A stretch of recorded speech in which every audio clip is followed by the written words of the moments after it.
আসসালামু আলাইকুম প্রিয় দর্শক, এই মুহূর্তে জানিয়ে দিব আজকের গুরুত্বপূর্ণ আবহাওয়ার আপডেট। এদিকে দক্ষিণবঙ্গের কিছু কিছু জেলাগুলোতে ভারী থেকে অতি ভারী বর্ষণ হয়েছে, যেমন রাজশাহী, ঢাকা, খুলনা, বরিশাল, চট্টগ্রাম এবং দক্ষিণবঙ্গের বেশ কয়েকটি জেলাতে বিক্ষিপ্ত আকারে বৃষ্টি সহ বজ্রবৃষ্টি, ভারী বৃষ্টিপাতের সতর্কতা রয়েছে।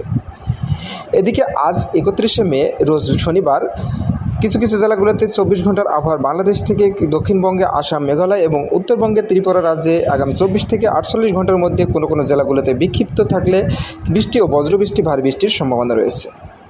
এছাড়া মেঘ বৃষ্টির প্রবণতা কতদিন পর্যন্ত থাকবে, আগামী 10 দিনের আবহাওয়ার কী বলছে, সম্পূর্ণ বিস্তারিত জানিয়ে দেবো আজকের এই ছোট ভিডিওটির মাধ্যমে। দর্শক বন্ধুরা, আপনাদের আমাদের চ্যানেলে নতুন দর্শক এসে থাকলে অবশ্যই চ্যানেলটি সাবস্ক্রাইব করে পাশের বেল বাটনটি অন করে দিবেন, যাতে সকল আবহাওয়ার আপডেট সবার আগে সবার প্রথম পেয়ে যেতে পারেন।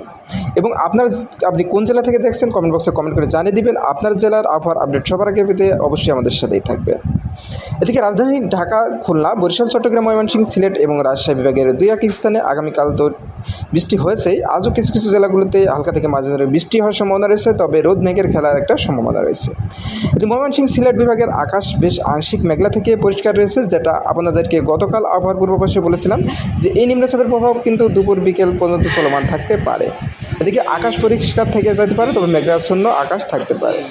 এদিকে কলকাতা, খড়গপুর, তারপর পূর্ব পশ্চিম মেদিনীপুর ও কোলাঘাট, শান্তিপুর, বর্ধমান, কটোয়া, দুর্গাপুর, বানকলিয়া, পুরুলিয়া, শিউলি, নেয়ারহাট, মুর্শিদাবাদ, কৃষ্ণনগর সব কিছু জেলায় আকাশ কিন্তু বেশ আংশিক মেঘলা থেকে পরিষ্কার রয়েছে।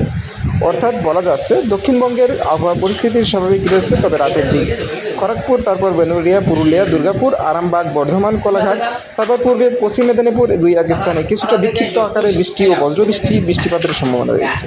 দর্শক বন্ধুরা, এই ছিল এখনকার মতো। পরবর্তী আপডেট নিয়ে খুব শীঘ্রই দেখা পাবো।